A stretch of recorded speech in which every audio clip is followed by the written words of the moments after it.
For SpamTitan to accept email for a domain and filter it, that domain must first be added to SpamTitan. From the overview screen, select Add Domain. Complete the fields in the Add Domain screen. Domain is your email domain.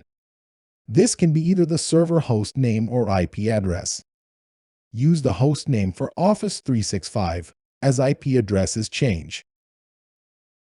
Destination is the mail server to which you want clean, filtered mail delivered.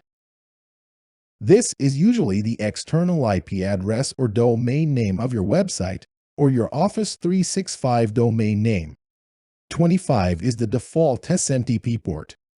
All mail servers use port 25 unless configured otherwise. To ensure your server can receive mail from SpamTitan, check that your firewall is open to receive SMTP traffic on port 25 from your SpamTitan server. MX Lookup allows you to use the MX records of a different domain to identify the destination server. This option is not used by most customers and the default value is no. The RBL or real-time black hole list test checks the IP address of all mail servers sending mail to your domain against lists of known spammer IP addresses. This test is highly effective at blocking spam, and it is strongly recommended to leave this option set to yes. The SPF for Sender Policy Framework test checks the SPF record of the sending domain to make sure the IP of the sender is allowed for the domain, and if not, it rejects the mail. This test is effective at blocking spam. However, it can cause potential false positives due to improperly configured SPF records. It's recommended to enable it with caution.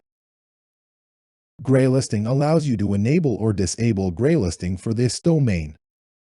Graylisting temporarily rejects all email and requires the sending server to send it again after 5 minutes. The default value is yes.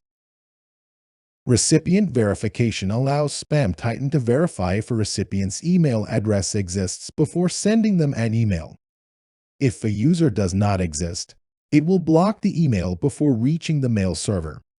The default value is no recipient verification. It's recommended to set this to Dynamic Recipient Verification if your mail server supports recipient verification. Most Unix-based mail servers, GroupWise, and Exchange 2003 support this option. For Dynamic Recipient Verification to work, your mail server must be configured to reject invalid addresses. The server the verification probe is sent to is normally the same as the destination server, but it may be different if required. For Exchange 2000 mail servers or other mail servers that support LDAP or Lightweight Directory Access Protocol directories, select LDAP Recipient Verification and enter your LDAP server details. This method queries the LDAP server to check if the intended recipients are valid or not. Specify Allowed Recipients allows you to specify a list of allowed recipients by manually entering allowed email addresses. Specify Regular Expression, also known as regex, is a standard pattern matching tool. It allows you to create filters that can match patterns of text rather than just single words or phrases. Let's return to the recommended option of Dynamic Recipient Verification. Select the Add Domain button to complete the setup.